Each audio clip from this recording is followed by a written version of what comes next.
Kung inosente ang Pangulo, pinakamainam na dumaan siya sa tamang proseso na magpapatunay nito sa paraang kumpleto at hayagan.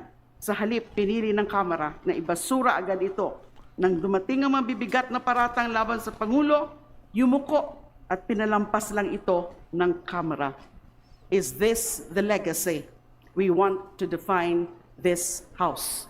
That's why, Madam Speaker, I voted no. Teka. Naguguluhan tuloy ako dito kay Ma'am Laila de Lima. No, paiba-iba siya ng mga pinagsasabi, no. Tinangan ko na 'to noong nakaraan pero iba na naman ngayon, no. Para bang ano ba talaga? Oh, pero mga kababayan, i-real talk natin 'to. Real talk lang natin 'to. With due respect uli sa kay Ma'am Laila de Lima, no. Simple lang po ang totoong nangyari, Miss Laila de Lima.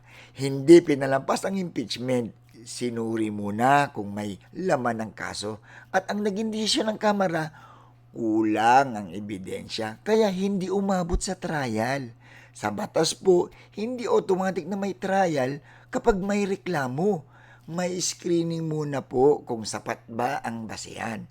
Kasi kung lahat ng reklamo diretso sa trial, kahit may magiging political weapon na lang ang impeachment. Hindi ito tungkol sa kung sino ang gusto mo o ayaw mo. Hindi ito emosyon, Ma'am Laila de Lima. Ito ay proseso ng batas. Ang House ang unang gatekeeper.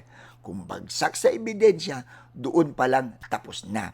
At tandaan, hindi isang tao ang nagdesisyon. Buong Kamara ang bumoto po. At overwhelming pa, di ba, ang naging boto. Ang due process, hindi ibig sabihin trial po agad. Ang due process, ibig sabihin may standard muna bago trial. Kung ang basehan mo, dapat may trial para patunayang inosente. Naku po, Miss Laila de Lima, hindi batas ang sinusunod mo. Emosyon ang sinusunod mo. Real talk lang po, Miss Laila de Lima.